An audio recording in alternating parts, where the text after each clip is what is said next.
Can I take up a couple of minutes of your time before we actually start the lecture at 6:15? You've got on your chairs a flyer for the next talk, which is about Combray, and you've also got a programme for next year, which I hope you will enjoy and be able to come along and listen to.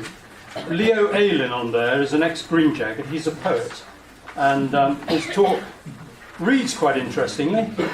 What it will be like, I'm not quite sure. He was a national serviceman and slightly eccentric. I met him the other day, but do go onto the internet, Google Leo Aylin, and have a look. What he's going to say with a talk with a title like that, I'm not absolutely certain. Thank you, Reifman Bush, for delaying the execution, I think it was. Bungling the execution, there you are. I can't even remember that. It might be quite entertaining. A question for you. We have one more talk so far this year, but we have got the opportunity for a third talk, which Heather Needham, who runs Hampshire Record Office, I went along and listened to her talking about the Green Jacket Archive there. Would you be interested in having a talk about the Green Jacket Archive and coming along? Yeah? Okay, I'll get something in, get a date in, liaise with Heather, and then we can go from there. We are also under new management this evening with the nibbles and the drinks. The lady who runs what was Cafe Peninsula, now Copper Joe's, has taken on the mantle from John Davis, and I look forward to a really excellent round of drinks and nibbles, and I'm sure it'll be good. But it is the first evening, so if there are one or two slight delays or hiccups, then please run with it. Always looking for more friends. If you have people who would like to come along, you think to these talks, and would be interested, then do get in touch with them and add them onto the friends list. Just get in touch with the curator, Christine Pullen, and we can add them onto the friends list, and then they get the distribution of all the talks that there are. But this evening we're in for another treat. We have got Andrew Lambert back again. His last talk on Jutland, I was told just now, got 20,000 hits on YouTube, because the talks get put on YouTube. 20,000 hits is quite a lot.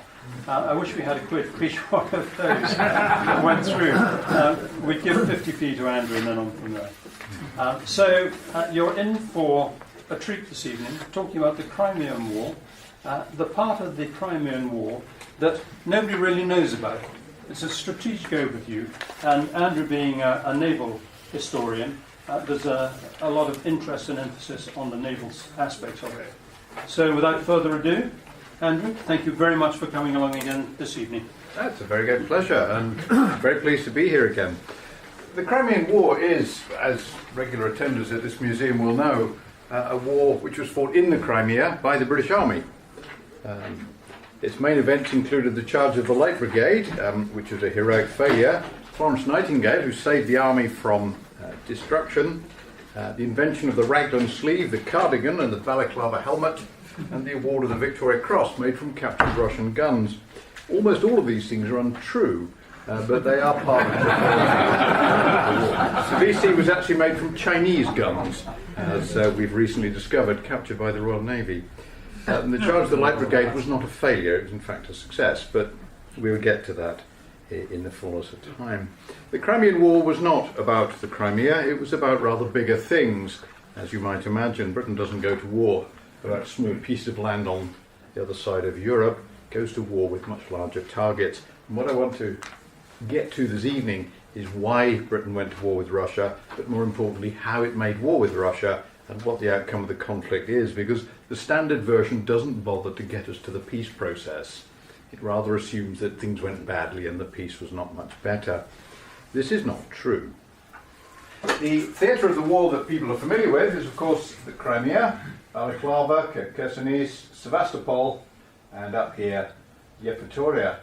And it was down this coast and along and around Sevastopol that the main events occurred. However, remember the Bosphorus, Constantinople, or Istanbul, the Sea of Azov, Odessa, and out here in the mountains, Kars, the great fortress of the Turks on the frontier with Russia. The war was, of course, about something rather bigger. It was about the balance of power in Europe and beyond Europe. Britain and Russia were rivals in a long-standing Cold War that dated back to 1815 and probably dated back slightly further than that. The Russians had tried to interfere in our war with the Americans in 1812 as well. The British feared the Russians would get a grip on Central Asia and use that as leverage to get the British out of India and to undermine Britain's maritime empire by using overland military expansion. This was a classic whale versus elephant standoff between two very different powers, one liberal, democratic, progressive, industrialised and rich, and the other one exactly the opposite. There would only be one winner of this. Things were relatively balanced as long as the third party in this whole situation, the French, annoyed both the British and the Russians, which they normally did. But on this occasion, the French managed to be on side with the British, and the Russians overplayed their hand, threatening to occupy Istanbul, thereby securing access to the Mediterranean for their Black Sea fleet. This was rather more than the British were prepared to tolerate. This would have cut into Britain's power in the Mediterranean, which was the basis of Britain's European stature. Control of the Mediterranean was Britain's European leverage. To make matters worse, a Russo-Turkish war broke out in October 1853. The Turks started it. They crossed the Danube and attacked the Russian fortress and defeated the Russian army. We often forget this. The war began with a Turkish victory over the Russians. There was also fighting on the Caucasus frontier, right down there in the orange-green zone, and the Russians were keen to stop the Turks using their fleet to take troops from Istanbul all the way along to Sinope and then through to Batum to launch them into the campaign zone. So late in the year, they sent their Black Sea fleet to Sinope, and here is the Russian Black Sea fleet destroying the Turkish force that's carrying troops to the front line. This is the Battle of Sinope, pictured here by the official war artist of the Russian Black Sea fleet. An artist well worth looking up, Ivan Ayvazovsky, a native of the Crimea. And here's another one of the Black Sea fleet in Sevastopol harbour shortly before the war, including one of their early steamships. Like all Russian steamships, it was actually built in Britain. Russians being a little bit backward. The fleet is important because it was this fleet that gave the Russians the strategic ability to dominate not just the Black Sea region, but also Turkey. The wind and currents in the Black Sea mean that a fleet carrying troops from Sevastopol would arrive in Istanbul long before any British or French force could come up from the Mediterranean. In fact, a matter of only 2 days. And the Russians had exercised this, and in 1833 they'd actually done it. They sent an army to Istanbul to defend the city against the Egyptians. Russians had form. They were quite good at getting men off ships because the Russian default position from a ship is to get on the beach very quickly because Russians don't like the sea. Most of them have never seen it before and they're not keen to be on it. This is why their elite naval formation is the naval infantry or marines, because they get off the boat onto the beach, and that is the Russian position. The strategic context of the war is that Britain and France eventually form an alliance. Britain and France are also in the middle of a very large naval arms race, building first-class steam-powered battleships against each other while deploying troops to fight the Russians. So this is a three-cornered fight, and nobody is quite on the same side. The Turks have their own view of the war, and the Russians certainly don't see the enemy as united. And I think this is an important point. It also reminds us that the way Britain makes war is different to the way that Russia and indeed France makes war. Russia and France are continental military powers. They see wars as matters of contest between large armies in so-called decisive battles leading to the overthrow of the enemy state and the imposition of peace. Britain doesn't do this. Britain fights long wars of economic endurance, which bankrupts the enemy and persuades them to negotiate from a position of weakness. Now, this is the British way in warfare, and it's primarily maritime. The army's role is amphibious power projection. The main task of the British Army in the 19th century was the destruction of the enemy's fleet and dockyards. And I've already given you a clue as to the main purpose of the Crimean War, and there will be more of that to come. So we have two different means of making war in the same alliance, and this is a problem Britain has often faced. It goes to war alongside powers that see war in very different ways and have very different agendas. The war opened not in the Black Sea theatre, but in the Baltic.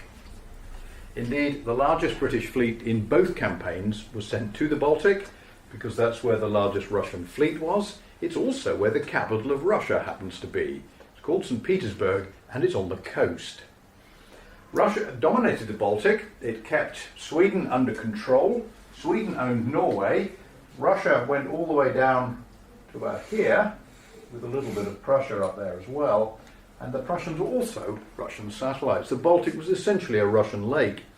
It was of great interest to the British, both to project power against Russia and also to secure vital supplies, particularly of shipbuilding materials, from that region. So in March 1854, a large but newly raised and manned fleet, including steam battleships, was sent into the Baltic to stop the Russians coming out and to begin to impose some kind of blockade and to project power against them. This fleet was commanded by quite the most famous admiral in Britain at the time, Admiral Sir Charles Napier, who was the cousin of some other Napiers who you've probably heard of. He's the son of the elder son of Lord Napier. Charles Napier had a very long history of amphibious power projection command dating back to the Napoleonic Wars and the War of 1812. He is actually the man who fired the rockets in the American national anthem, and he was also a pioneer of early steam navigation.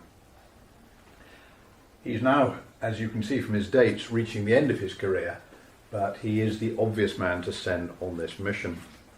He has a relatively powerful fleet, but it's hampered by the fact that it was manned very late, and he's had no opportunity to take the fleet to sea and exercise it in even the most basic of station-keeping manoeuvres. So they're basically going to war and doing their primary training at the same time.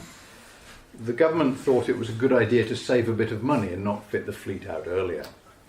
This was a very bad move because it meant he spent the first 3 months of his campaign trying to stop his ships running into each other.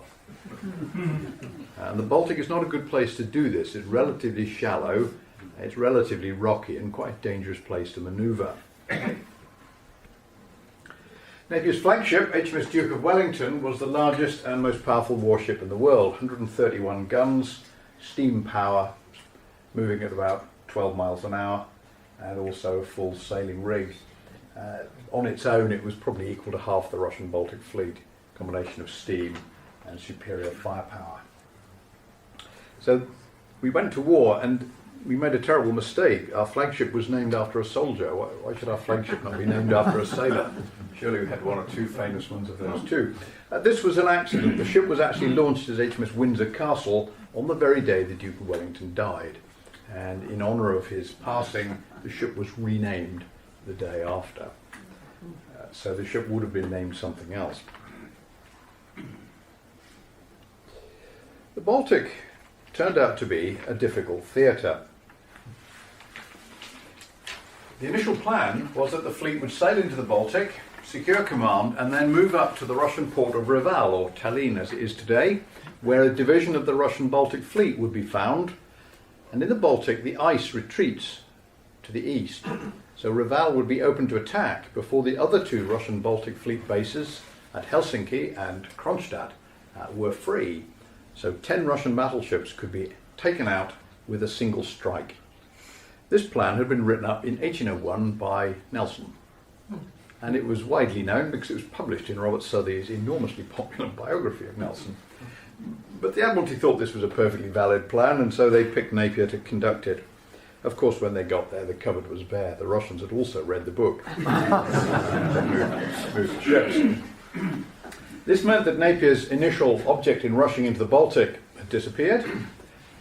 The secondary problem was that the blockade he was meant to impose couldn't be imposed because when you buy goods from Russia, you buy 6 months in advance.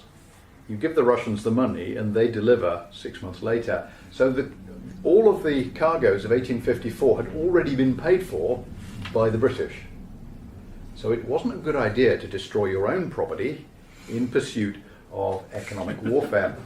Economic warfare would start at the end of 1854, when the government reminded everybody that we were at war with the Russians and they were not to give the Russians any money for anything.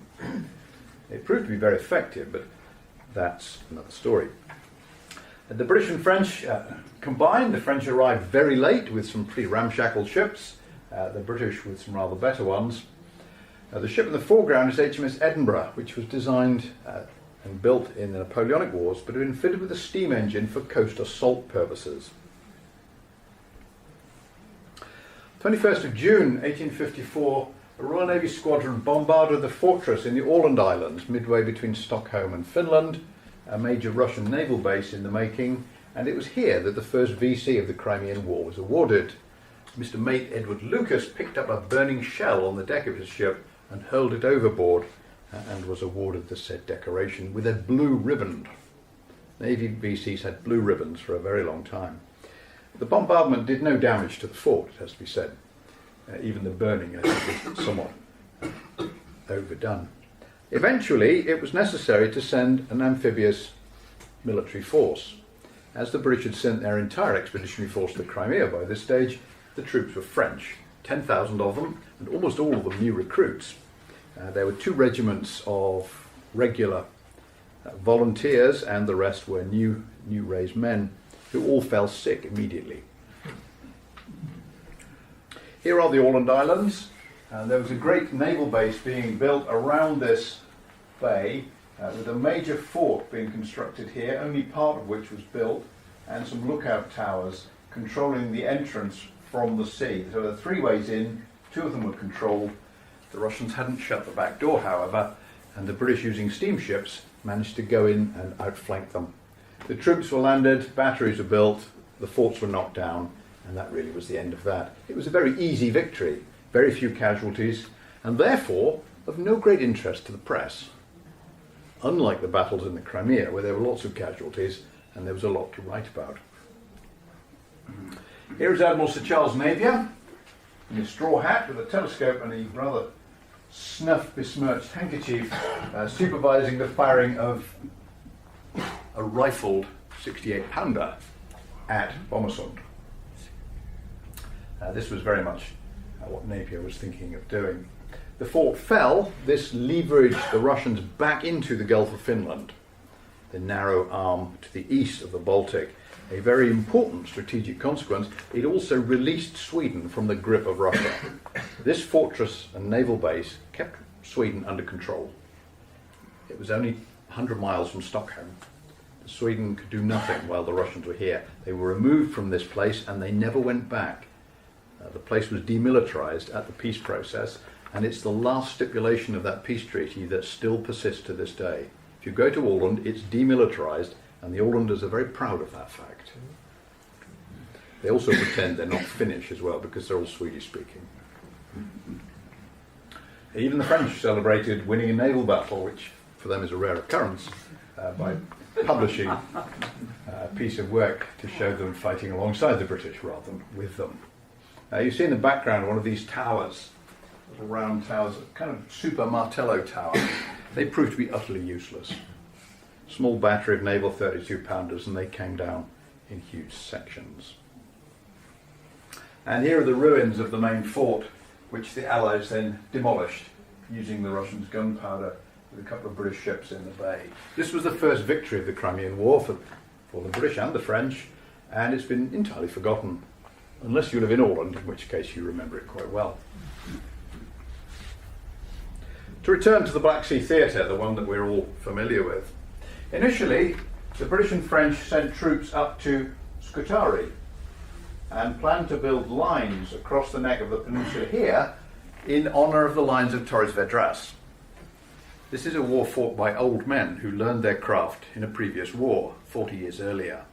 The Commander-in-Chief, Lord Raglan, had lost his arm at the Battle of Waterloo, and the Chief Engineer, John Fox Burgoyne, had been heavily involved in the sieges in the peninsula. So the strategic pattern is being set from past precedent.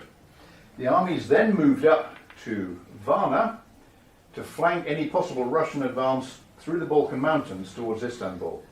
They were based on the sea, and they would move inland if the Russians crossed the Danube. The Russians never got across the Danube because the Turks stopped them. So the only bit we ever hear about the Turks is them running away at Balaclava. In fact, they fought very well throughout the war. The men who ran away at Balaclava were not Turks, they were Egyptians, and they were raw conscripts. They had no business in the front line. At this point, Austria, which is up here, tells the Russians to get out of what is now Romania, the Danubian principalities, this section, putting a cordon sanitaire between Russia and Turkey, so there's no point in the Allies remaining at Varna. There's also a massive outbreak of Asiatic cholera, which means the army is starting to die quite quickly. The cabinet, not the commanders-in-chief on the spot, decide that they will invade the Crimea. Lord Raglan doesn't understand why they're going, because nobody's told him his object is not to capture the Crimea, but to destroy Sevastopol. This is the only thing the army can do in the time available. It's the middle of summer in the Black Sea. They can't go anywhere outside the Black Sea. There aren't any other obvious targets, so Sevastopol it is. An Anglo-French amphibious force of 50,000 men with a small Turkish contingent lands in the Crimea in early September and advances south from the beach, meeting the Russians at the Battle of the Alma, where the Russians are driven off the field, mostly by the sheer determination of the British infantry and the flanking fire of British and French warships, and the rank incompetence of the Russian commander. Prince Menshikov had a good idea how to win the campaign, but he thought that his job was to line the troops up on the battle and let his subordinates run it. They thought his job was to tell them what to do, so nobody did anything, apart from the Russian soldiers who fought bravely but died in large numbers. The Russians were still armed with muskets. Most of the Anglo-French regiments had rifles. This was a big advantage in an infantry firefight. At this point, General Burgoyne arrives in theatre and persuades the Allies that he is the man who knows how to win the campaign. The initial object of this grand raid was a 12-week smash-and-grab raid, capture Sevastopol, sink the fleet, blow up the dockyard, go home quickly. There was never any intention of staying in the Crimea over the winter. From the Alma, it's a simple march south to an unfinished fort commanding the high ground above Sevastopol, which is on the south side of the harbour. The French refused to attack the fort. The French Marshal, Saint-Arnaud, who was dying of stomach cancer, when he wasn't on his dope, was a profoundly depressed man, and he refused to attack the Star Fort. He said his conscript troops would not attack works armed with cannon. Burgoyne solved the problem by marching round Sevastopol and attacking from the south, where the Russians had more forts. He thought they had less, but of course he hadn't got very good intel. The British ended up with a base at Balaclava, which was a narrow, confined ditch, perfectly adequate to land the stores for a brief operation, but nowhere near big enough for a sustained campaign. The French took a different base, which was rather better. Burgoyne's plan was a regular siege. The second in command, Sir George Cathcart, said that storming the place immediately would be the cheapest and quickest method, and he was right. On the 17th of October, the Allies attacked with a combined land and sea attack. The navies attacked the forts at the entrance to Sevastopol harbour, mostly to draw off the Russians, while the armies launched a full-scale bombardment and prepared to storm the Russian works. It all should have gone perfectly. It didn't. The Russians knew what was happening and opened fire on the French before the battle began and blew up their main magazine. The French were in no position to assault, and when Raglan tried to find the new French commander, Marshal Canrobert absented himself because he didn't want the British to take the city on their own. The French weren't ready to go. He wasn't going to let the British go without them. So having an ally can be a little bit of a problem. The Allied fleets weren't told to desist from their attack, even though the land attack had failed, and so they conducted what was a very expensive exercise in demonstrating they had no ability to enter the harbour because the Russians had sunk their fleet to block the harbour mouth. Some of the British ships, including HMS Rodney, seen here in the middle of the battle, were quite heavily damaged, and quite a lot of lives were lost in a very futile exercise. As we know, the main layout of the campaign, Balaclava is the British base, Cambridge is the French base, and here we have the siege lines around Sevastopol, with the British in red and the French in blue. Sevastopol was never besieged. it was always open. The Russians could always bring in supplies from the north. They could bring them in across the harbour and from the end of the harbour. As the Russians brought up reinforcements, they launched a series of probing attacks, the best known of which is, of course, the charge of the Light Brigade, in which they attempted to draw the Allies down from the high ground, besieging Sevastopol, and break up their siege works before they could reach a critical point and break into the fortress. The charge is by far the best known incident of the war, and thanks to Lord Tennyson and a very bad piece of reporting by William Howard Russell, it's often believed that almost all the troopers were killed. This is not true. Only 123 men were killed, wounded or captured, and this was a lower casualty rate than the infantry regiments suffered at the Alma and the Inkerman. Just over 600 troopers rode through a Russian gun line and drove off 2,500 Russian light cavalry. And this was far from a defeat, and had the heavy cavalry followed them up as was originally intended, the entire Russian force would have been driven off the field in confusion. Instead, Lord Lucan, having sent the cavalry on a foolish mission, stopped the attack halfway through and called off the heavy cavalry, which would have made it even more spectacular. But it's fair to say, after the Russians discovered the British were stone cold sober, they never came out again on horseback to play cavalry. They were awestruck by the feat of arms of men who'd had nothing to drink but water. Russian troopers would only have done this if they were drunk. They were also struck by the most amazing thing the British took to the Crimea, which was the quality of their horses. British cavalry horses at this period were several decades ahead of everybody else's. Larger, stronger and much faster, and greater endurance. These horses charged for 250 yards, which is 10 times the distance horses of the cavalry were charging 100 years before. Not only that, but they retired in good order up the valley, if not at a canter, certainly at a trot. So these were spectacular animals, and the Russians rounded up what few they could find after the battle and paid a lot of money for them, even ones with only 3 legs. These were quality breeding stock. And the horses of the heavy cavalry were even more impressive, but we won't get into that. So scientific horse breeding, that curious English obsession with animals, paid dividends. And these are the ancestors of all modern sporting and racing horses.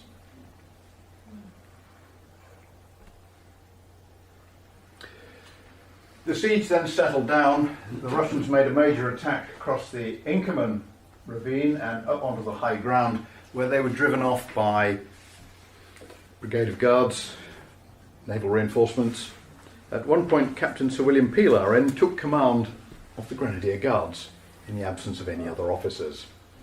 And as he was the son of a Prime Minister, they all followed him. Peel was awarded 2 VCs for his services in the Crimea, and he would have got another one for the Indian Mutiny, but he died. Very great officer indeed. The siege then settled down to a kind of mini First World War, grinding attrition, 2 well-supplied forces, lots of ammunition, bombarding, small-scale storming operations. The thing to remember here is, down here we have the Russian dockyard, and that is the target, right up there.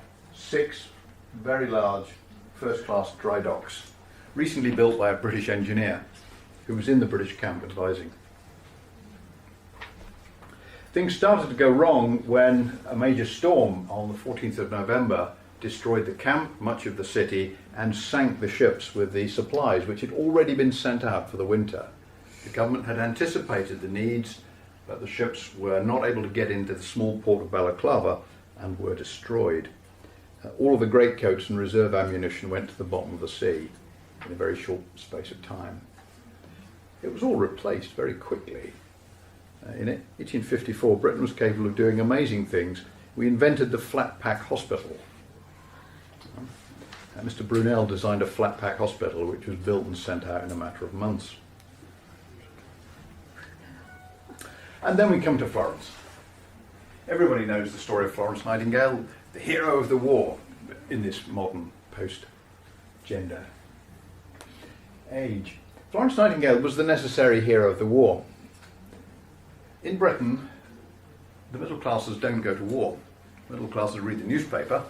The aristocracy officer the war. The lower orders provide the foot soldiers. And the middle classes stay at home and make money. That's also part of the British way of war. So they needed a middle class hero to represent the non-combatant part of the effort. And the nearest they could get was Florence, who was a bit too posh to be middle class. But as her father wasn't a lord, they just about got away with it. And her great contribution was not saving the British Army in the Crimea, because she didn't go there.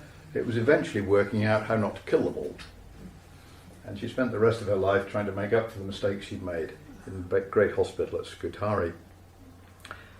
At the Times, needing a hero, and having already lambasted Lords Cardigan and Lucan for the charge of the Light Brigade, turned Florence into a heroine, and she became the international celebrity of the war. She didn't get to the Crimea until the middle of the next year, and immediately fell ill and had to be sent home. So her contribution to the Crimean campaign was zero. There were other contributions she made, but mostly of an administrative nature. She ran a very tight ship and took control of everybody else's voluntary nursing organisation. She was not somebody to cross, because the Prime Minister was a close personal friend. The solution to the great problems in the Crimea was not to press on with the attack. It was, in fact, to do something even more Victorian, which was to build a railway.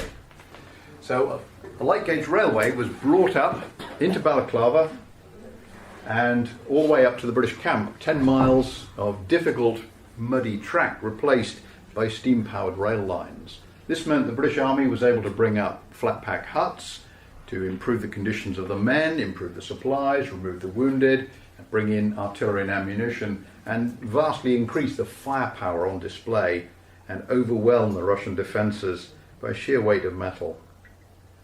So this was a very Victorian piece of tactical work. Let's build a railway. When the war was over, the railway was taken to pieces and shipped to the Holy Land, where it connected Jerusalem with the coast. Nothing wasted. The great problem is, of course, divided command. Here we see Lord Raglan, like the Duke, pretending not to be a soldier. Here we see the Turkish commander, who was actually a Croat, and the French commander, Marshal Pélissier, and they're disagreeing on how to fight the war. Pélissier wants to advance and find a large battle and win it. The Turks want to go off to the Caucasus because the city of Kars is under siege, and Raglan wants to stay as near the coast as possible so that the navy can take the army home if things go wrong. This is not a recipe for great success. However, there is a great success. In the spring of 1855, just as the campaign season reopens, an Anglo-French amphibious strike force captures Kerch and Yenikali at the entrance to the Sea of Azov, the little landlocked sea behind the Crimea, across which all of the Russians' fodder, food supplies, and ammunition were arriving, and they were arriving by ship and boat. Capturing Kerch and Yenikali, the British then put a flotilla of gunboats on the Azov, and they destroyed all of the Russian ships, burnt all of their fodder stores, and basically ripped up the entire logistics base of the Russian army in the Crimea. 12 gunboats, about 800 men. Kind of things they were doing. You see here at Taganrog, on the Sea of Azov, because the water is so shallow, they put together a raft floating on barrels to get their cannons close inshore, and then fired incendiary rounds into the Russian stores. Several VCs were won here. This campaign settled the Crimean War in the Crimea. The Russians could no longer maintain their army with horses, and their ability to operate any cavalry disappeared overnight. They were now an infantry army desperately holding on to a very strong position at the end of a dead logistics line. They were running out of everything: food, ammunition, equipment. This strike had killed the Russian army in the Crimea and forced it to admit it would have to surrender.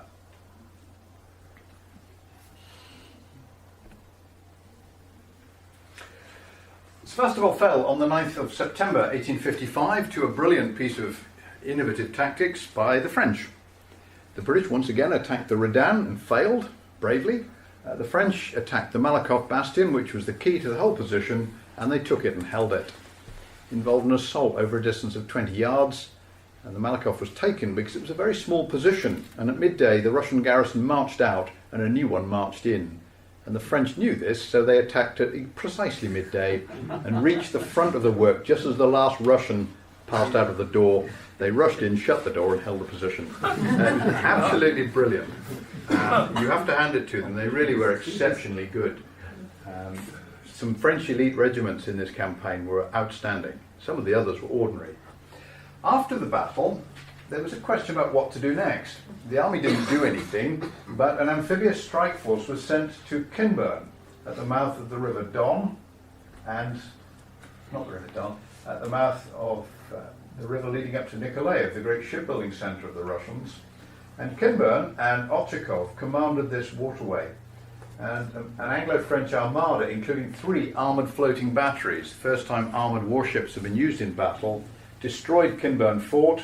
Ochakov was blown up, and the Allies advanced up the river as far as they could before they ran out of naval fire support. This was a very important demonstration of new tactics for the assault and destruction of fortified works.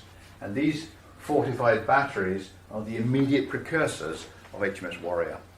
It's the same technology, 4-inch thick wrought iron plate, and these were impervious to Russian shot. Most of the firing was actually done by battleships, which were a little further off and literally knocked the fort down very quickly. So after the battle was over, there was actually more fighting away from the Crimea. Here we are on the Caucasus front, and the Russians and the Turks, we're coming down here. This is the great fortified city of Kars, which is the key to the whole position. Kars is on the top of a very high mountain, and it's almost impossible to attack it, but you can surround it. And so the Russians surrounded it and starved the garrison into surrender. The Allies in the Crimea refused to release Omar Pasha's army to relieve Kars until Sevastopol fell, and this was the critical point. They arrived too late, and the Russians got a compensating victory from this, which they didn't, in all honesty, deserve. But to their credit, when the garrison surrendered, it was commanded by some Englishmen, as you might imagine, the Russians threw in supplies and relieved the starving men who'd already eaten their horses and anything else with 4 legs on they could find, and were starting to think about the unthinkable, and then they surrendered. This pushed the Russian-Turkish frontier towards the Turkish side, but it was restored at the peace. Here we see the siege of Kars, and Kars is up here, and the Russians are down here trying to get up there. So the fortress held out for a very long time. It became something of a cause célèbre that this city had fallen, and Fenwick Williams, the British officer who was in command, wrote a self-exculpatory account of the siege in which he blamed everybody else for its fall, as you do. But of course, the Crimean War wasn't just fought in the Black Sea and the Baltic, it was also fought in the White Sea, because the British strategy was to attack Russian naval bases wherever they happened to be. And the main base of the Russians in the north was Archangel, or Arkhangelsk, on the White Sea, a major port exporting particularly timber, forest products and iron to Britain. And in May 1854, a British squadron turned up in the White Sea and blockaded it. They didn't blockade it very thoroughly because all of the ships in Archangel were bringing home British goods which had already been paid for. They would blockade it more thoroughly the second year. The plan in 1854 was to sail up the Dvina River and burn Archangel. A very wooden city which would have gone up very nicely. Unfortunately, the ships in question were too deep drafted to get up the river. Instead, they attacked the town which has been replaced by Murmansk up here on the river, and they burned that to the ground, and that was the second time the British had burnt this place out, and the Russians never rebuilt it. So the Russian trade in the White Sea was crushed, they were driven back, and this was critical because the British were most anxious the Russians didn't move along the coast into North Norway to one of the ice-free ports which would give them access to the Atlantic. So there's some grand strategy going on here, making sure the Russians don't gain advantages over Norway and Sweden. And at the end of 1855, the British give Norway and Sweden a territorial guarantee. that they will defend these countries against Russia under any circumstances. And that guarantee still persisted in the First World War, and it shaped the strategy of the First World War because the British and French upheld it, despite the Russians being their allies. The high point of the 1854 campaign in the White Sea was a firefight between the British squadron, 3 sloops, and the Solovetsky monastery. Being a Russian monastery, it was heavily fortified and had a powerful battery of cannon. Russian Orthodox priests are better gunners than most Russian soldiers. And apparently the Archimandrite marched around the walls of the monastery with his icons and asked the Holy Father to intervene and make sure the shells didn't strike the monastery. And indeed, most of them didn't. Nobody quite understood how it was that we ended up bombarding a monastery, but they started it. Out in the Far East, there was yet another Russian naval base at Petropavlovsk. This is something you'll find in Russian naval history. They usually name a ship after Petropavlovsk. The harbour here has 2 Russian frigates, the Aurora and the Dvina, inside it, and the British and French squadron want to get in the harbour and sink the Russian ships. So they stage an amphibious landing, and it all goes badly wrong. The Russians ambush them and drive them off. The day before this all happened, the British admiral shot himself in his cabin, with fatal results, as a result of having to work with the French admiral for 3 months. The Frenchman changed his mind so often, and with such vigour, that he was utterly demoralised, and the balance of his mind, as they say, was disturbed, and he shot himself. He confessed to his chaplain that he had indeed destroyed himself. This was something of a cause célèbre. When they went back the next year, the Russians had moved their ships, one of which was wrecked on the coast of Japan, the other one was wrecked in the Amur River. The main winners of the war in the Far East were the Russians, who seized a huge swathe of former Chinese territory, the Soviet Far East around Vladivostok. This was all Chinese territory. The Russians grabbed it in 1856 as a result of the war. And I'm waiting for the Chinese to ask to have it back. So the Chinese are in the habit of asking to have things back that people took from them, but they haven't got around to asking the Russians yet, which I think is interesting. In 1855, the British go back eventually with some French support, to the Baltic Sea. This time it's a proper blockade. It's stopping things coming out of Russia. Russia is an economy that relies on selling produce for cash. All the cash in the Russian economy comes from export sales. If the Russians can't export, there is no cash. If there is no cash, there are no taxes to be paid, the state has no money, and the war effort collapses. And the state goes bankrupt quite quickly. By the end of 1855, the Russian state would be functionally bankrupt. And Russian landowners, who relied on exporting their produce, were also bankrupt. And there was no bread, and of course many of the peasants had been mobilised to fight in the army. It was a very unhappy country within 6 months of the blockade really starting. But the Russians had some friends. The Swedish engineer Alfred Nobel and the German engineers, the Siemens brothers, had introduced them to the underwater mine. And they laid lots of these, both command mines and contact mines, in the approaches to their harbours. And here's HMS Merlin and Firefly setting 2 off. Merlin and Firefly are important. These are the vessels of the hydrographic officers who are surveying to plan the attack on Kronstadt. This is why they're finding these things. The mines were then swept. The Royal Navy invented mine countermeasures in 1855. It involved matlows in rowing boats with grapnels. The admirals of the British squadron took a mine each and had a look at it. The commander-in-chief took the gunpowder out and then pressed the detonator and got squirted in the face with prussic acid. The second in command was more enthusiastic. He pressed the button too soon and the whole thing went off, and sadly killed a couple of Royal Marines and knocked one of his eyes out.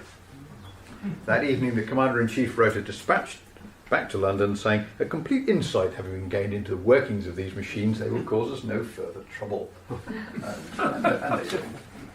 The campaign of 1855 was dominated by 2 critical factors. All the military resources had now gone to the Crimea, which was a campaign that had to be won. So any operation would be a purely naval operation. But there were now flotilla craft built for the war. Steam-powered gunboats with high-powered cannon and mortar vessels capable of firing high-explosive bombs over long distances. The epicentre of the war would, of course, be the island of Kronstadt, the narrow, shallow water passage, the deep water passage between Kronstadt and St. Petersburg, and St. Petersburg itself, the capital of Imperial Russia. From his bedroom windows, the palace of the Peterhof, the Tsar could see the Allied fleets sitting off Kronstadt. So the war had been brought home to the Russians in a very immediate way. There were 300,000 first-class Russian troops guarding the Baltic coast. There were no elite Russian infantry or cavalry units in the Crimea. There were elite British and French units, but not Russians. The Russians had all their best people up here because this matters. The Crimea is not Russia. It's the edge of Russia. It's a long way away. It's several thousand miles away, in fact. Here are the British. Here's a drawing by the British of the main Russian forts, the Alexander and the Rizbank, and the Russian Baltic fleet anchored up in defensive positions with a British ship close in.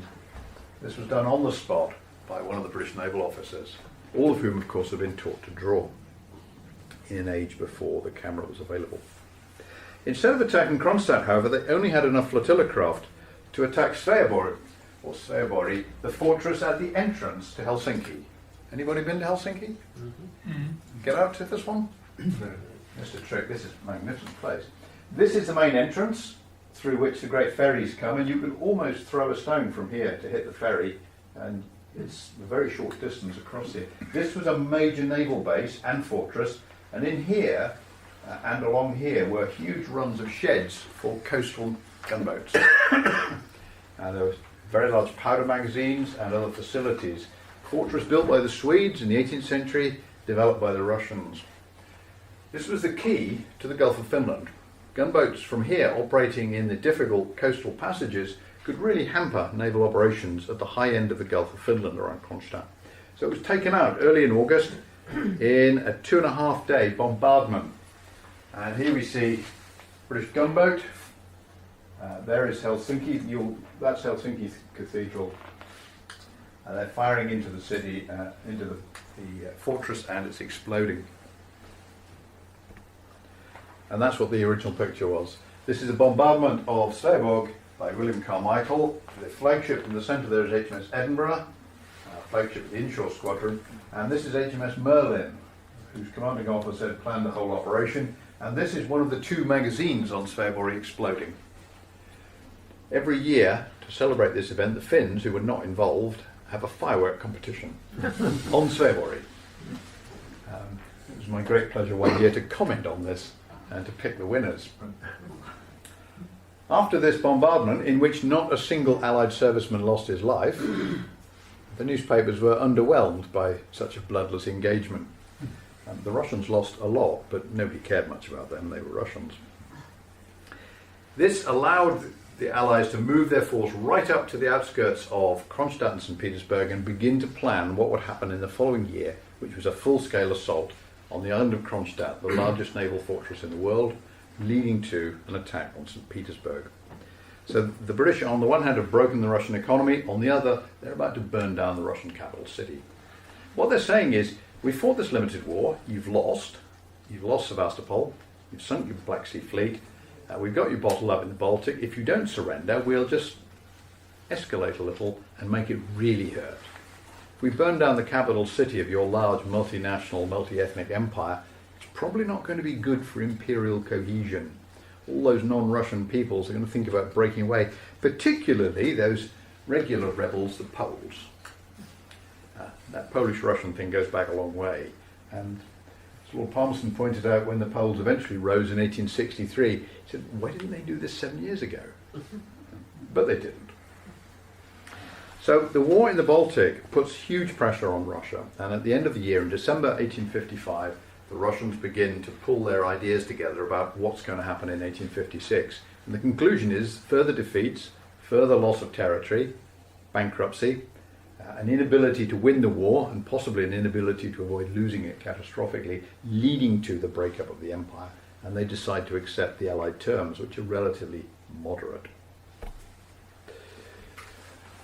For the Russians, the war has always been about heroic sacrifice, and this is part of the great diorama of Sevastopol that is in Sevastopol, painted in 1904, showing troops gathered behind one of the great bastions waiting for an Allied assault. It's part of the hero story. For the Russians, Sevastopol is a hero city from the 1850s and from the 1940s. At least 1 million Russians died fighting for Sevastopol in 2 major wars, and the idea that they were going to let anybody else have it, I think, is laughable. I had the good fortune to be in main building on the day Putin marched in, and I reminded them that this was far too important an issue to make a fuss about. During the attack, the Royal Navy that led to the final taking of the city, the Royal Navy was heavily involved, and these are mortar vessels firing 13-inch mortars with 200-pound exploding shell. These are quite effective at breaking things up, and the British were very good at firing these into Russian reserve formations waiting to meet an assault. By threatening to attack Sevastopol, you draw the Russian reserves into open ground, and then you would attack them with mortar fire. Very clever stuff. And here are the French crowing over their victory, one might say. This is a British picture, so we were quite happy the French had taken Sevastopol. We were a bit sore that we hadn't taken the Redan, though. And that's why there's so many pubs called Redan, because it's about drowning your sorrows. So if you've had a bad day, go to the Redan, because that's the place to think about those things. Sorry. Don't think we need that. The war ended in March 1856 with a peace process at Paris, presided over by Louis Napoleon III, who, through the victory of his troops, had made himself the arbiter of Europe, the most important man in Europe, the dominant figure in European politics. He was staging a great exhibition, the second, following the 1851 exhibition in London, and a son had just been born to him, which established his dynasty that would, he hoped, endure forever. So he was right on top of the world in 1856, and he presided over a peace process in which the Russians caved in, but the French made sure they didn't cave in too far, because the French would need the Russians to back them up against the British before too long. So there's a great deal of horse trading going on here, and the main outcome of the war was almost certainly the creation of modern Italy. But that's another story involving the emperor and the niece of an Italian politician. Nothing changes in French politics. On St George's Day, 1856, the 23rd of April, as you, I'm sure, all know, the British celebrated their victory, and victory it was at Spithead, with this wonderful bird's eye view of an enormous fleet. Not the fleet from the Black Sea, but the fleet intended to sail to the Baltic in 1856 and destroy Kronstadt and St Petersburg. A fleet with over 200 gunboats, 150 mortar vessels, 10 armoured batteries, floating workshops, a steam-powered battle fleet, 15 strong, and a full panoply of warlike material. These vessels were not just anchored up, but they manoeuvred under steam and carried out a mock assault on Southsea Castle to demonstrate what they were about. A lot of powder was fired, but no shot. The Queen was present, so were the Houses of Parliament and the foreign dignitaries of the ambassadorial corps, with the exception of the American, who decided this was a good thing to miss. The object of the exercise was to tell the rest of the world that if they messed with the British, the Royal Navy would come and smash down their coastal cities and destroy their economy, so they'd better watch out. This is called deterrence, and is the reason why Britain didn't go to war with another major power until 1914.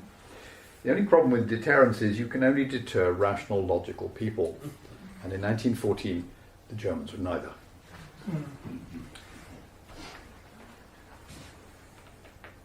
This occasion is absolutely axiomatic to understanding what the Crimean War is about.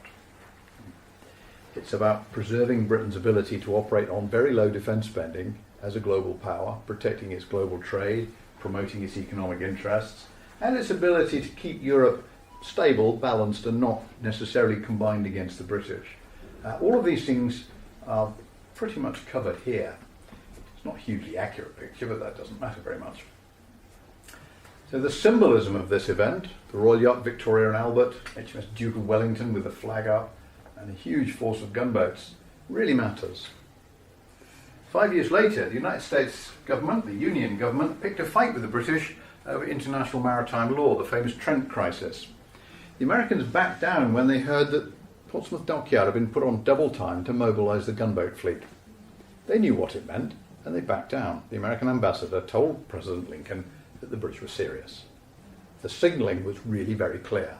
Double time in the dockyards, announced in the Times, paper of record, diplomatic victory.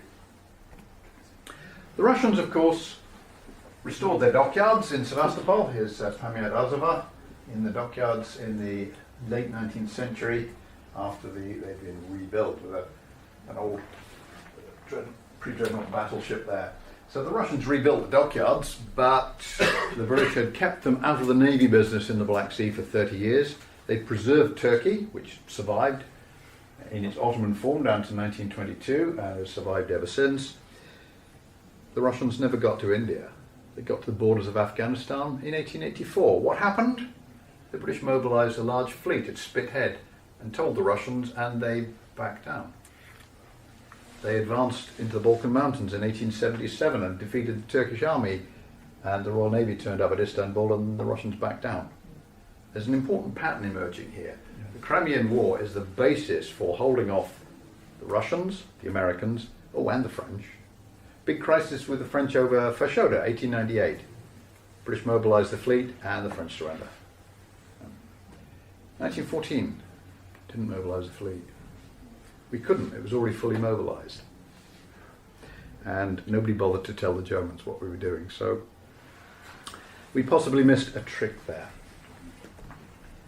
So there is a Crimean War, we all remember, with the French on the top of the heap and some guardsmen just outside Waterloo Place. But it's not the Crimean War. It's a very small theatre at one end of a very large war which is fought around the globe. The war is not won by defeating the Russians in the Crimea, although the objective of blowing up their dockyards is secured. The war is won by breaking their economy and forcing them to face up to the possible destruction of their capital city and the downfall of their imperial system. Wars are not won by battles, wars are won by larger means, of which economics and industrial output are critically important. This is the war that saw the first use of mass-produced infantry small arms. By the end of 1855, British units are using Enfield rifles, which are mass-produced. They're also using mass-produced steam engines in their gunboats. And they're starting to use some very interesting technologies, including the submarine telegraph cable, which means London and Paris can interfere in command decisions in the Crimea. They're using steam-powered shipping, and they're using armoured warships, and the Russians are using underwater mines. We're well on the way to the First World War here. So although they're wearing brightly coloured Napoleonic uniforms, this is the cusp of a massive transition. Who was paying attention to this war? Funnily enough, the Americans. They sent a high-powered military mission to the Crimea and wrote a huge report called The Art of War in Europe, which was published in 1861, dedicated to Jefferson Davis, who was the Secretary of War. One of the chief authors of that report was George McClellan, who would command the Army of the Potomac in the American Civil War. There's very little in the American Civil War that wasn't first seen here. The two things that are probably most significant are the first use of machine guns and the tactical use of barbed wire. But the Americans had to bring something to the plot. They didn't bring half as much as they claimed they did. So the Crimean War was not about the Crimea. It was not settled in the Crimea. It wasn't started in the Crimea. And at the end of the day, it was an Anglo-Russian war to determine who was the great power in the Eurasian landmass and around its margins. And the British won because they persuaded the French to do most of the heavy lifting on land. And that is the way the British should fight their wars, by finding somebody else to do the heavy lifting on land with support from the British. Those 50,000 Allied troops who landed in September 1854 were split 50-50. By the end of the war, the British contingent had got up to about 45,000, and the French had 250,000 in the Crimea. That's about right. They had plenty of people to spare, and the British did not. It was not Britain's business to do that. We raised mercenary regiments, we offered enlistment bounties, but we didn't conscript anybody. fact, we didn't conscript anybody to fight the other Napoleon either. It's men are all volunteers. It's a very small army in support of a very different kind of strategy. And going into the First World War, the strategy has not changed. Britain is still anticipating fighting the same war with the same mechanisms. Things do change, but that, as they say, is another subject. Thank you very much.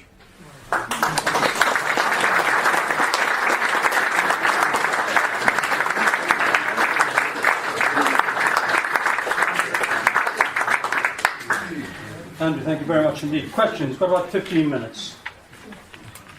Claire. Professor, what was the war called by the journalists at the time? And why is it that 160 years later historians are still calling it the Crimean War? Thank you. When I wrote my PhD on the Baltic campaigns of the Crimean War, some years ago, it was called Great Britain and the Russian War in the Baltic. Because at the time it was the Russian War. All the journalists at the day spoke of a Russian war.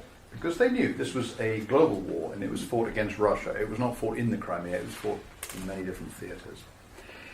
It became the Crimean War at about the time the last few troopers from the charge died.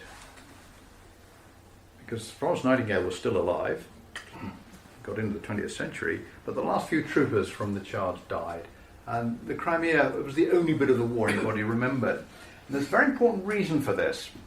Alexander Kinglake wrote an enormous book, which everybody thinks is about the Crimean War. It's in 7 massive volumes, and it took most of his life to write it. It's very dense, but it's beautifully written. Kinglake's a fine prose stylist. But it's not about the Crimean War at all. It's the history of the invasion of the Crimea down to the death of Lord Raglan. And it's just an operational history of one campaign in a much larger series of events. Furthermore, the object of the book was to rescue Raglan's reputation, which had been unfairly trashed in the press, and the fact that he was dead and couldn't answer back made it all the harder. And Kinglake expressly said that he was going to make this a modern Iliad. This was going to be the story of a long siege waged by the good guys to overthrow the city of the bad guys. With Lord Raglan, a pensioner, and a disabled one at that, playing the part of Achilles, a teenage psychopath. It doesn't work. You can't make Lord Raglan into Achilles. He's not known to have ever killed anybody, although he might have jabbed somebody quite sharply in a written minute. He was not that kind of soldier, nor was he that kind of man. So the Crimean War is created by a misunderstanding of a very large book which dominates the Victorian imagination of this war, by the memory of Florence Nightingale, who's associated with a place she visited very briefly, and by that great event, the Charge, and Lord Tennyson's famous poem, which was written on reading William Howard Russell's inaccurate report of the event. Howard Russell got his hands on the muster that was taken immediately after the Charge, which showed 123 men. And he reckoned that these were the only survivors, and therefore all the others had been killed. Of course, that wasn't it at all. Most of the rest were still wandering up the valley because their horses were either dead or disabled. And they didn't muster back until some time after this. The final muster is far more impressive. So the Crimean War takes over because it's the only bit anybody bothers to remember. And sadly, the only reason they remember it is because it was a mess and a lot of lives were lost. The things that happened in the Baltic are in many ways far more significant and cost almost nothing. Quite a lot of tons of gunpowder and shot and shell, but in human terms, insignificant. Even the cholera outbreak in the Baltic was tiny compared to the one in the Black Sea.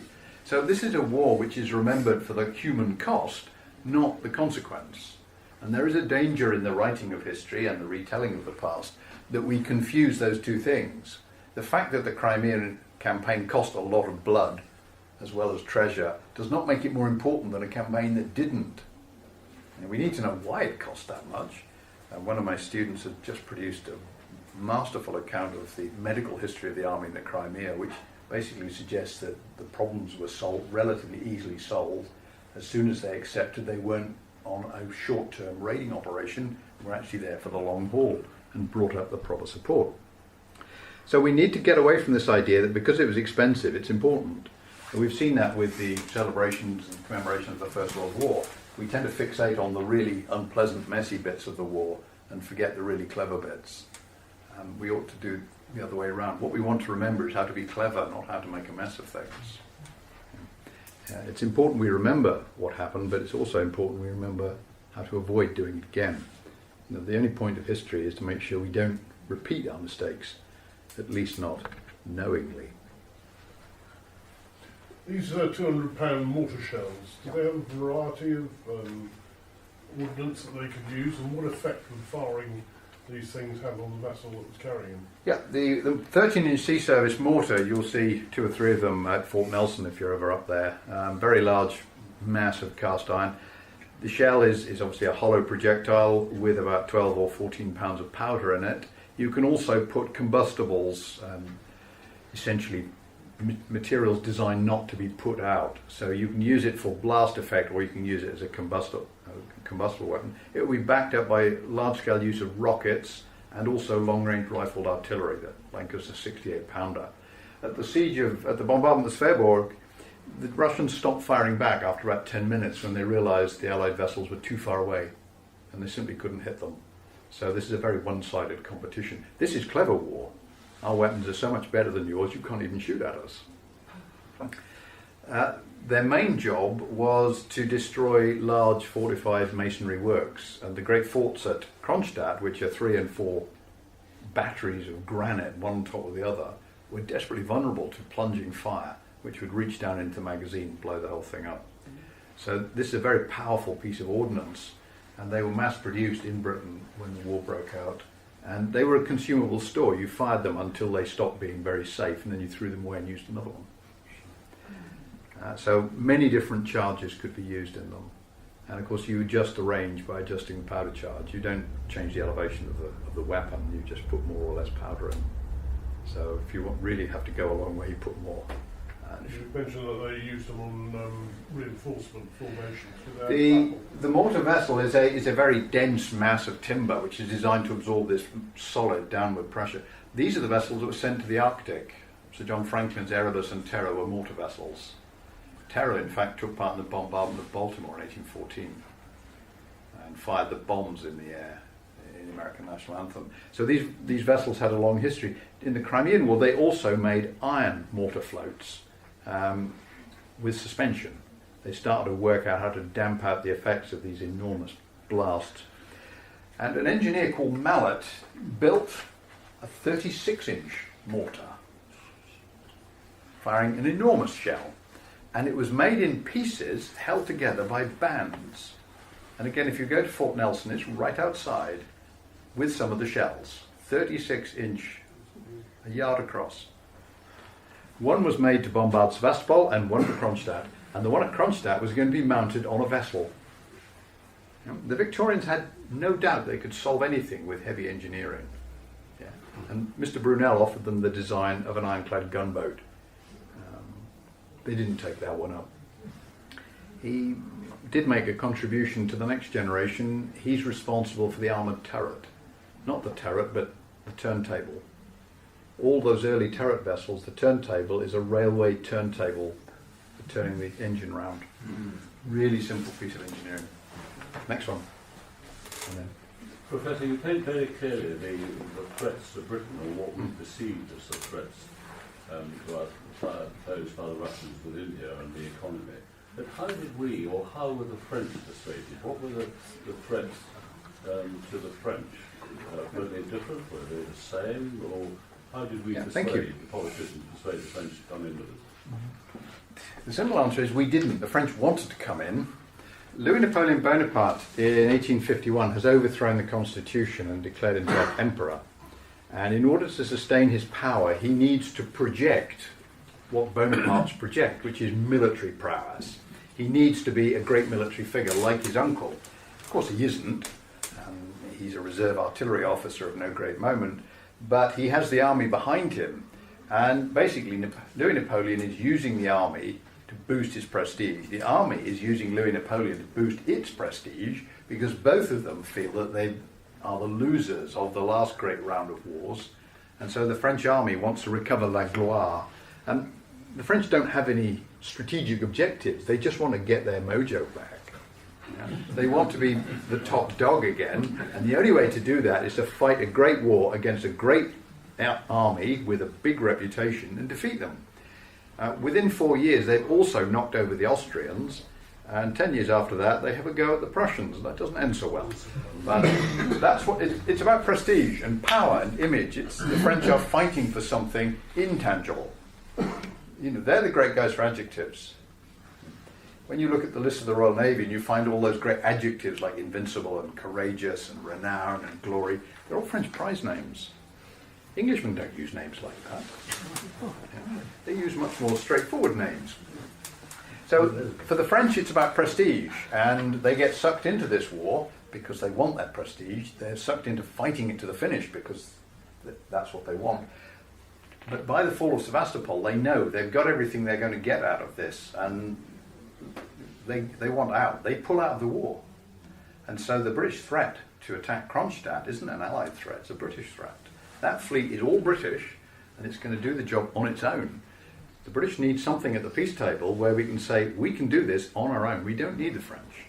Don't need any soldiers. Don't need any of that. We can do this from the sea with our own resources. And that's what that great Spithead Review is all about. So the French are very useful, as armies are always useful to the British because we never have enough soldiers. But it's better that they lost 250,000 men than we did. I think you were just a little unfair in the beginning of your talk in suggesting that Russian sailors only wanted to be back on shore. Well, I was in St. Petersburg and Kronstadt about 2 weeks ago with a team of Arctic convoy veterans from this side, enjoying ourselves in the company of our opposite numbers on the Russian side. And I don't think they would like that remark too much. I'm sure they wouldn't, but you might ask them how many Russian ships were involved in escorting the Arctic convoys. Indeed. You would find the answer is none. Well, one. One, yes. One we gave them and they took it home. One you built them. Yes. The Russians sent a destroyer out to escort an Arctic convoy, and it was overwhelmed by the ocean and sunk. The Russians have never been natural seafarers. They try very hard, and in their element, they are very good. If you want to go on an icebreaker through the Arctic, the Russians are by far the best. Nobody is anywhere near as good as the Russians in Arctic ice navigation, but they are not natural seafarers. And the Russian Navy has never been what Peter the Great wanted it to be. They're brave fellows, but that isn't their natural element. And the reason, I've been to these things before, the reason they're so keen on celebrating the Arctic convoys is because they know that all of this was brought to them and delivered to them at Archangel and Murmansk. They didn't come and get it. They didn't have the capacity to come and get it. They sent a few merchant ships out, but that's about it. Interesting that the supply route was through the back door across Lake Ladoga. And, yes, into St. Petersburg. The sea of Azov. Of course, we all forget that most of the supplies actually went through Persia, because there was no trouble getting supplies through Persia. As long as we held the Indian Ocean, most of those supplies are coming up from the south. It's only the early stuff which is really important in the Battle of Moscow, but after that, the bulk of the supplies is coming that way, and from the Americans across the Bering Straits. The Arctic convoys, again, we remember those because they're very dramatic and quite expensive, and they're very good PR to show the British are doing something. But everybody forgets the really relatively peaceful mission to go all the way into the Persian Gulf and send supplies overland from there. And the Russians didn't give anybody a medal for that, just for the Arctic convoys. We, of course, didn't give anybody a medal for the Arctic convoys until very recently, despite them being by far the greatest achievement of the Royal Navy, probably in its entire history. To defeat the enemy's submarines, aircraft and surface ships and the weather is a pretty formidable achievement. The Navy staff after the war looked at the Arctic convoys and said, if the boot had been on the other foot, we'd have stopped them. They would never have got through. There was no way that this is possible. The Germans failed badly. They had all the tools at their disposal and still lost the game. We've got time for about one more question. Who would you credit for the strategic thinking in this era? Strategic thinking this era. Thank you very much. That's a very good question. The driving force for the making of the strategy of the Crimean War is a politician, Sir James Graham, who was then First Lord of the Admiralty. Regrettably, a long defunct office. We ought to have a First Lord of the Admiralty. Graham is a student of war. He's been First Lord of the Admiralty before. He knows a lot of senior officers of both colours. And he is the one who puts together the strategic memorandum which the Cabinet agree on in January 1854. And that is the basis for pretty much the entire war. The memorandum includes some colourful language, and he says, referring to Sevastopol, the eye tooth of the bear must be drawn. Now we know what the British think the Russian fleet is. It's canines and incisors. It's an offensive instrument designed to damage Britain's interests, and if we pull this thing out by sacking the dockyard, this is a good thing. So that's where the whole thing comes together. He's taking advice from a lot of people, and his correspondence with serving officers and veteran officers from the previous Baltic campaigns against the Russians in 1807 through to 1812, really very important. One particular officer, Sir Thomas Byam Martin, who was by then Admiral of the Fleet, a very great officer indeed, provided him with some excellent advice on the Baltic theatre. He also made sure that the Commander-in-Chief had access to the journals of previous Baltic Commanders-in-Chief. So very much a learning exercise. Not only are they reusing Napoleonic War precedents, but they've got the Napoleonic correspondence in their hands to actually work their way through. So this is very much a campaign shaped by past experience. It's also heavily influenced by hydrographic knowledge. Probably ought to have said more about this when I was going earlier. The hydrographer of the Navy until the war breaks out is the well-known Sir Francis Beaufort of Windscale fame. Beaufort ran a brilliant operation exchanging British charts with everybody else. So all of the British charts that are used in the Crimean War, in the Black Sea, in the Baltic, in the White Sea, and parts of the Pacific, they're all Russian charts. And they're converted into English measurements and given English language information, and they are done in the order they're required. So the Black Sea charts are done first, then the Baltic charts, just in time for March when the British go to the Baltic. The White Sea charts are issued at the beginning of May, just as the squadron sets off when the ice is clearing in the far north. And Beaufort says to his fleet survey officers, and all of the fleets have a high-powered survey officer or two, whatever you do, check these before you use them. You do not operationalise this intelligence until we've proved the Russians haven't sold us a line and that these are in fact unsafe charts. The charts were good. The Russian charts were fine. And you will find if you go through the British charts, for example, the Baltic, that the original chart is followed by another one with the names of the officers who were there, and it says this chart from the Russian, corrected by Captain Sullivan and Captain Otter, and these are the two fleet survey officers. And Sullivan, who planned the attack on Sveaborg and the attack on Bomersund, and was planning the attack on Kronstadt, was still advising the government on strategy in the Baltic in 1877. So the Napoleonic era veterans had gone, but the Crimean War veterans were still there. The Baltic is the first campaign for Jackie Fisher and his right-hand man, Admiral Sir Arthur Wilson. They both went into the Baltic, and they both went into the Black Sea as well. So this war is a critical turnover point between the last of the Napoleonic era and the first of. I was reminded of this as I walked in this evening. You've got Lord Seaton out there, who, if he'd been 5 years younger, would have commanded instead of Raglan, and I suspect would have made a rather better job of it. Seaton knew how to command men. Raglan had never commanded men in his entire career, and your late 60s is a bit late to take on new tasks like that. He was a great staff officer, but he had no combat command experience, and this caused some problems with his juniors who did. Particularly with Sir George Cathcart, who had a commission to take over if Raglan was killed. Cathcart himself, of course, was killed at Inkerman. because he was a vain man and wouldn't wear his spectacles. He mistook some Russians for guardsmen. He got close enough, the Russians shot him. And he's buried on General's Hill with several other short-sighted British commanders. I think on that note, we've got to pull the plug in. I was gazing at the portrait of Seaton to see if he started smiling or wondering if Wellington had been alive, whether Wellington would actually have allowed him to become Commander-in-Chief after the way he treated him at Waterloo. That's another story. Ladies and gentlemen, I hope you enjoyed that. Crikey, I learned an awful lot. And several of my sort of dearly held beliefs about what went on in the Crimea have been blown out of the water, I think would be about the right expression to use here. Very good. But Andrew, thank you very much indeed. That was absolutely a tour de force. Your grasp of the detail and your overview and your delivery, absolutely magnificent. And thank you very much indeed for coming down and speaking to us.